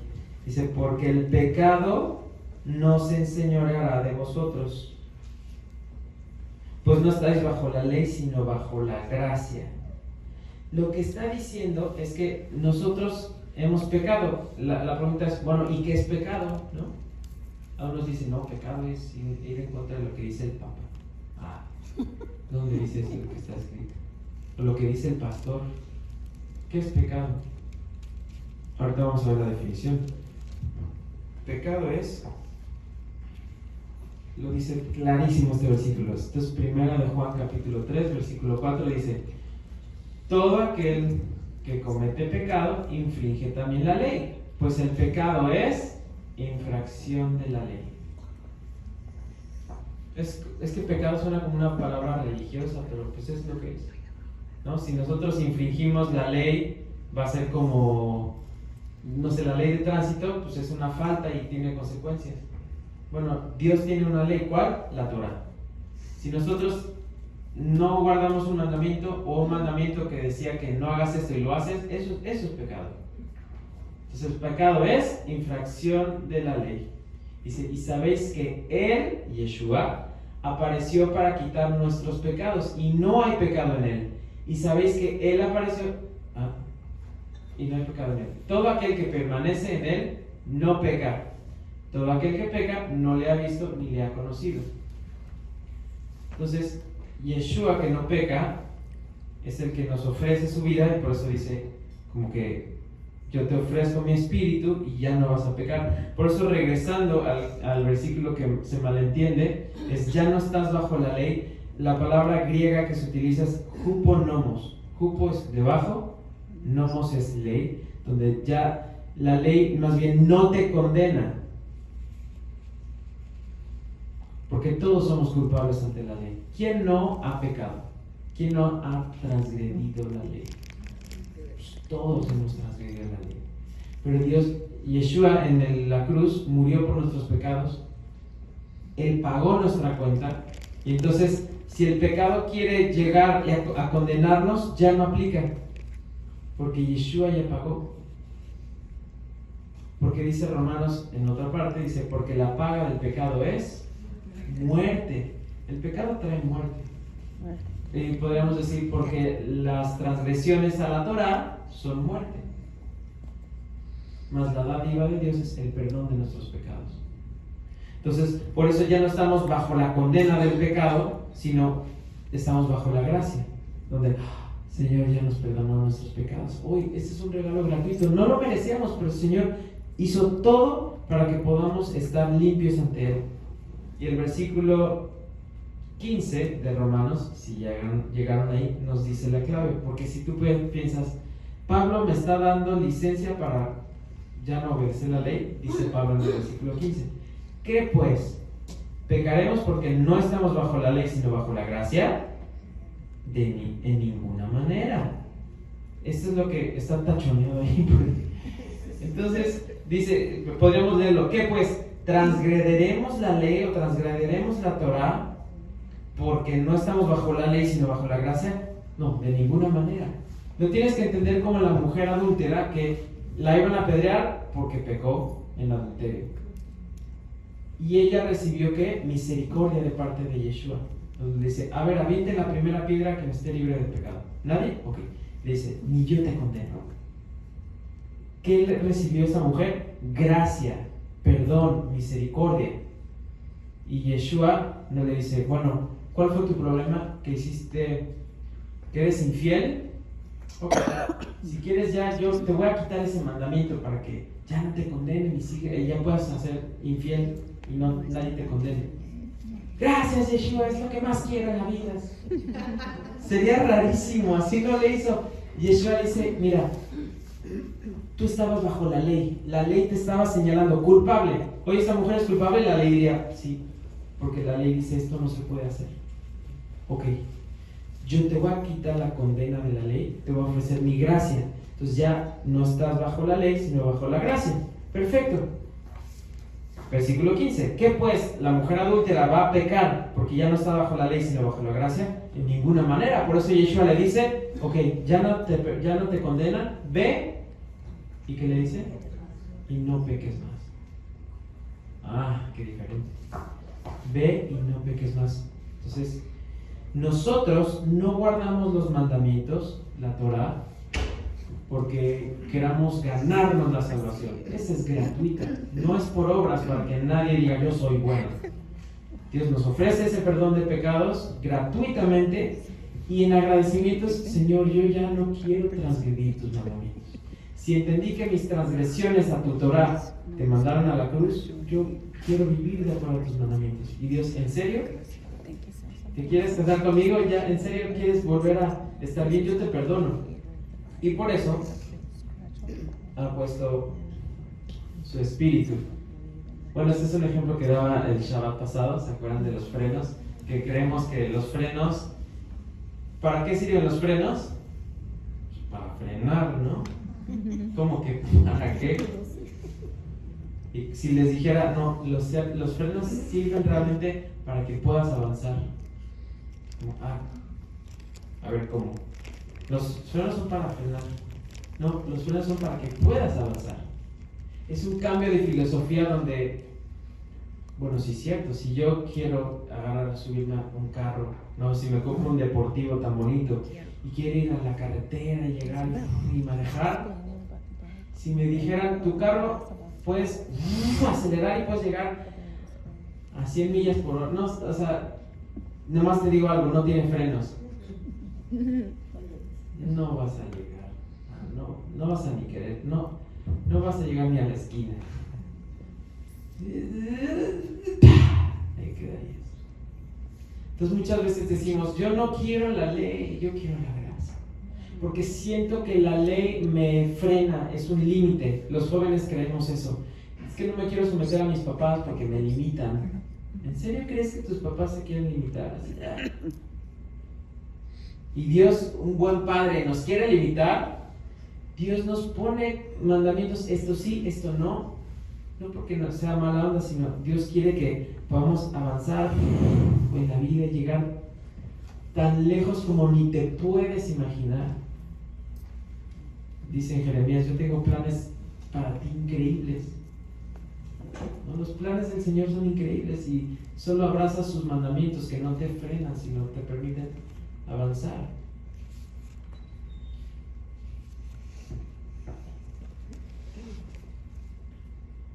Y por último vamos a ver esto que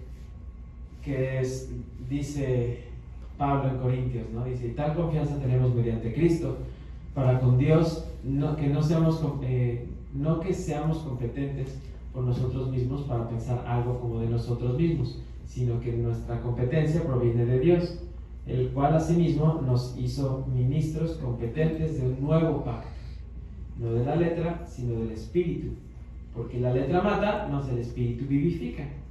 Entonces igual estos versículos se usan, hermano, ya no guardes los mandamientos, la letra te mata, ¿no? Entonces, mi Biblia está llena de letras, ¿la tiro? No. ¿Qué está diciendo? Lo que ya entendimos, que la Torah sí nos mató porque dice, la paga del pecado es muerte, perdóname, así es la justicia de Dios. pero Dios nos dice que perdona nuestros pecados y el Espíritu es el que nos va a dar la vida. Entonces, un buen ejemplo para entender qué es esto de que la letra mata, pero el Espíritu vivifica, es cuando en Éxodo capítulo 32 dice que Moisés les dijo: esto dice el Señor Dios de Israel, cada uno de ustedes tome su espada, recorra el campamento de un extremo al otro, maten a todos, incluso a sus hermanos, amigos y vecinos. Entonces los levitas obedecieron la orden de Moisés y ese día murieron unas 3,000 personas. ¿Qué es esto horrible que está pasando? Es que, pues finalmente, cuando Moisés, en un día como hoy, se está escuchando la voz de Dios en el Sinaí, recibe los mandamientos, de repente el pueblo ya no aguanta la voz de Dios, le da miedo, siente que se va a morir. Entonces Moisés, ok, yo voy a seguir recibiendo los mandamientos, y se va con Dios. Se va por 40 días y regresa, y ahí es donde regresa Moisés y están acá con el becerro de oro. Y Moisés no. Se dice que Moisés aventó las tablas. Muchos dicen, a ver, ¿por qué lo hizo? O sea, tanto que le costó a Dios, o no sé, a él tanto tiempo, y las avienta, que irrespetuoso. Me acordé de un chiste que me contó un amigo. Dice, ¿quién es el hombre más malo en toda la Biblia? ¿Saben cuál es el hombre más malo en toda la Biblia? ¿Por qué? Porque quebró toda la Torah en un momento. Así de malo. Fue demasiado. No, o sea, es que a veces tú quiebras un mandamiento, ¿no? Uno. Pero él en un segundo quebró toda la ley.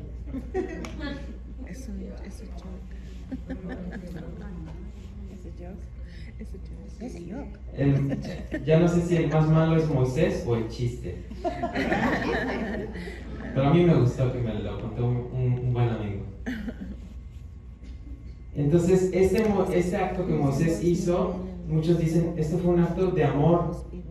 ¿De amor? Qué raro, porque Moisés, ¿por qué hizo esto? Se dice que Moisés sabía, estos son comentarios porque no dice, pero la Biblia dice que los aventó y se quebró. Entonces dice que Moisés hizo esto porque él sabía que la ley los condenaba, porque la ley dice, no hagas ídolos, y no hagas esto y no hagas el otro, y él ve y está haciendo ídolo, no, porque se van a morir el pueblo. Entonces Dios dijo, ok, es necesario hacer otras tablas. Por eso las tablas se hicieron 2 veces. Volvió a recibir la Torah. Y esto nos habla del Mesías. ¿Por qué el Mesías fue quebrantado? ¿Sabían que Yeshua es la Torah? Yeshua, todos los que entendieron sus palabras, dice Juan capítulo 1, que en el principio era el verbo, o la palabra. Y la palabra estaba con Dios, y la palabra era Dios. Y esa palabra se hizo carne y habitó entre nosotros. Yeshua siempre se ha pensado como que Yeshua es la Torah, Yeshua es los mandamientos. Entonces, Yeshua descendió del cielo como Moisés, pero tuvo que ser quebrantado. ¿Dónde? En la cruz. ¿Por qué? Por nuestras transgresiones. Entonces, Moisés hizo esto, y por eso fue necesario volver a hacer el pacto. Por eso en el Sinaí se hizo un pacto y fue necesario renovar el pacto. Y por eso Yeshua va a venir, pero ahora sí va a venir, ahora sí, a reinar y va a establecer. Y estos mandamientos que fueron quebrantados van a volver a tener vida. ¿Y cuándo sucedió esto? Hechos capítulo 2. Yeshua muere, resucita y empiezan, ¿se acuerdan que en la primera fiesta, por ejemplo?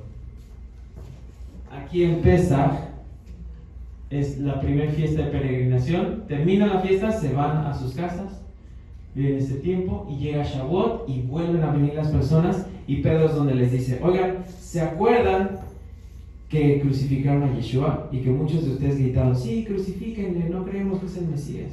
Pues ¿qué creen? Sí era el Mesías. Y dice que sintieron feo. Dice, pero no se preocupen, al tercer día él resucitó, justo en la fiesta de las primicias.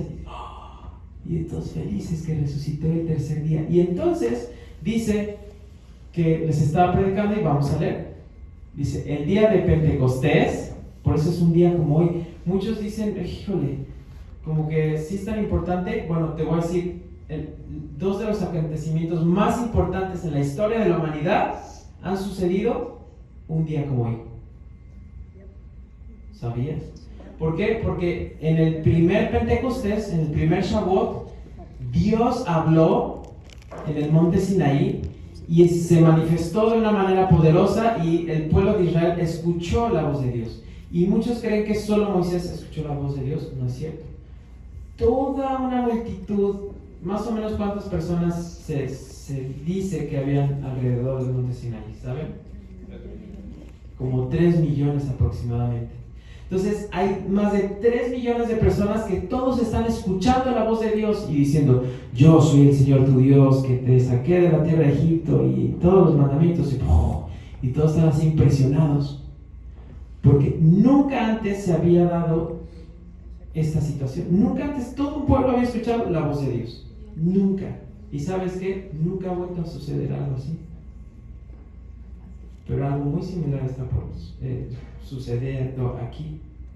Donde, por cierto, Dios hizo esta manifestación y entregó su Torah en el monte Sinaí, que está fuera del territorio de Israel. Por muchos motivos probablemente, pero uno de ellos es para que Israel pensara que Israel no vayas a creer que estos mandamientos son exclusivos para cuando estés en tu tierra. Esto aplica aún cuando estés fuera de tierra. Aunque estés en Texas. Y al final hay que sonar el shofar. ¿Tienes shofar listo? Para recordar. Bueno, puede ser un poquito después para continuar con la historia, pero sí hay que sonar el shofar. También hay que preparar, no sé si tenemos copitas para el vino, ahorita que terminemos. Y el pan, jalá, también hay que irlo preparando para ya seguir con esto. Entonces, Pedro estaba predicando en Pentecostés un día como hoy y dice, todos los creyentes estaban reunidos en un mismo lugar. De repente se oyó un ruido desde el cielo parecido al estruendo de un viento fuerte e impetuoso que llenó la casa donde estaban sentados. Luego algo parecido a unas llamas o lenguas de fuego aparecieron y se posaron sobre cada uno de ellos. Y todos los presentes fueron llenos del Espíritu Santo y comenzaron a hablar en otros idiomas conforme el Espíritu Santo les daba esa capacidad. Entonces es impresionante como desciende el Espíritu y empiezan a hablar en otros idiomas. Y esto nos recuerda a algo que Dios está poco a poco restaurando, que es lo que sucedió en Génesis capítulo 11. ¿Alguien se acuerda qué sucedió en Génesis capítulo 11?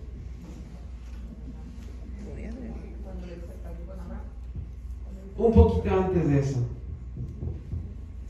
Que le creó confusión de lenguas y los dispersó. Exactamente. Torre de Babel. La Torre de Babel, donde la humanidad se junta en contra de Dios. Dios les dice, váyanse a toda la tierra, y ellos no, vamos a hacer aquí una ciudad, vamos a hacer una torre alta. Dice que había un personaje, Nimrod, que estaba en contra de Dios. No, como que Dios, no quiero tu gobierno, yo establezco mi gobierno. Y lo que Dios hace para que esto ya no prospere es que les cambia los idiomas. Y de repente está así de, oh, y el otro, troski, y el otro así como de, entonces no se entendían nada porque estaban hablando distintos idiomas. ¿Entendieron lo que hablé, no? Francés, ruso, italiano.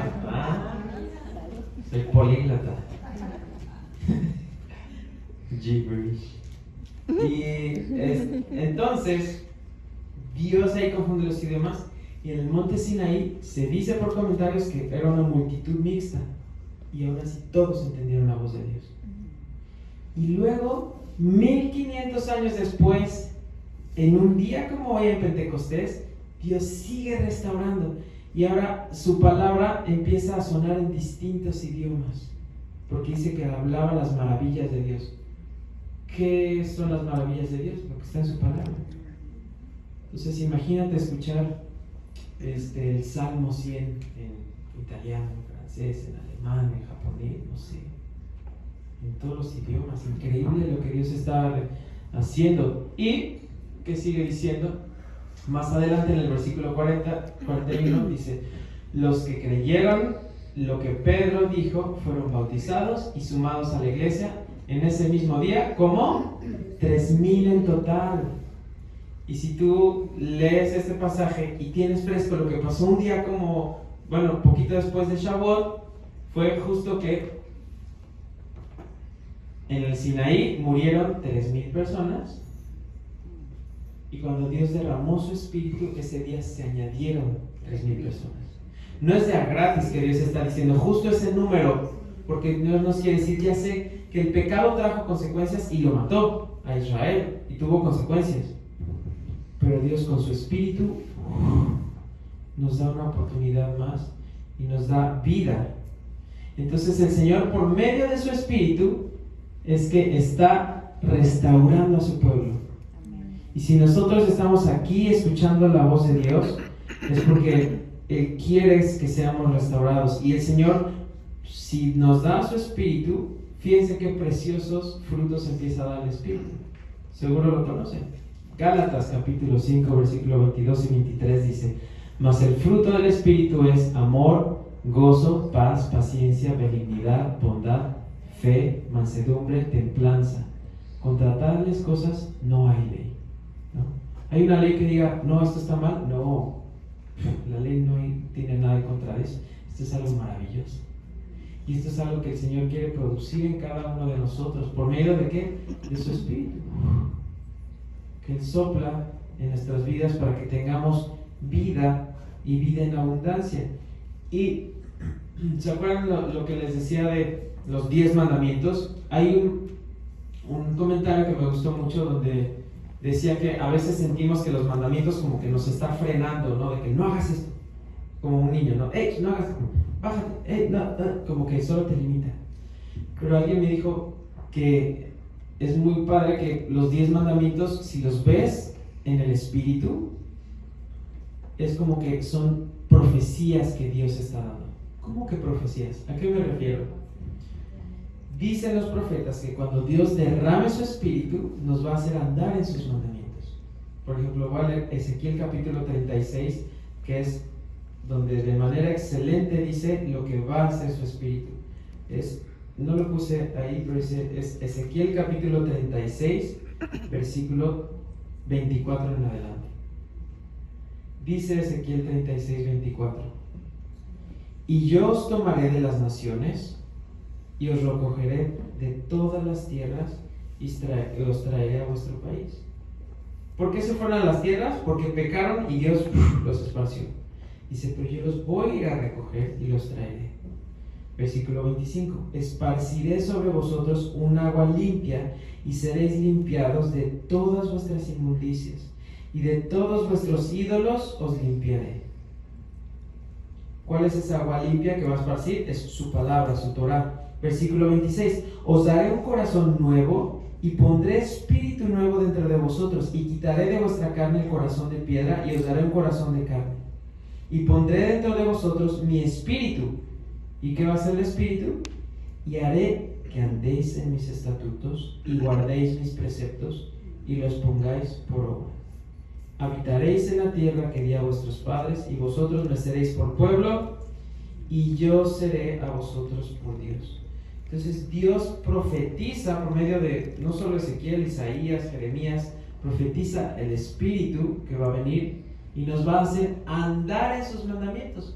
Por eso se me hizo interesante esta postura donde vamos a leer los 10 mandamientos no como cosas que Dios, no hagas esto, no hagas esto, sino como profecías que Dios dice que, entonces en el Espíritu, ¿no? Todo el mundo respondió, y en el Espíritu, entonces Dios nos dice que Él va a ser nuestro Dios. Y ahora sí, teniendo su Espíritu en nosotros, no vamos a tener otros dioses fuera de Él. No nos vamos a hacer imágenes, no vamos a tomar el nombre de Dios en vano, nos vamos a acordar del día de reposo, vamos a honrar a nuestro padre y a nuestra madre. No matarás, ¿no? Si tú estás en el Espíritu, no cometerás adulterio. Si tú estás en el Espíritu, no hurtarás. no hablarás contra tu prójimo falso testimonio, no codiciarás. Entonces el Señor dice, yo voy a hacer esto en ti. Es como, ay, porque yo soy un pecador, yo soy alguien que no honra, yo soy alguien que no hace esto. Sí, pero con el Espíritu vas a poder hacer esto. Dice, aquel que comenzó la buena obra, Él va a terminarla y Él nos va a perfeccionar por medio de su Espíritu. Entonces les vamos a decir sí al Señor, ¿no? Que sí queremos su presencia, que vamos a reconocer que nos hemos apartado, pero sí Él nos ha dado una oportunidad más de ser renovados, de hacer teshuvah, de que puede ser que hace un año que ha pasado esta fiesta de Shavuot y nos hemos desviado, o puede ser que no, ni siquiera lo hemos tomado en cuenta. Entonces yo quisiera que termináramos este tiempo y esta sesión pues alabando también al Señor para poder decirle que queremos renovar el pacto con Él. Me gusta mucho ver que varios venimos de blanco, que no es algo obligatorio, sino es un simbolismo de que a la novia se le ha concedido que vista de lino fino, resplandeciente. Entonces, gracias. Vamos a orar, si quieren, el grupo de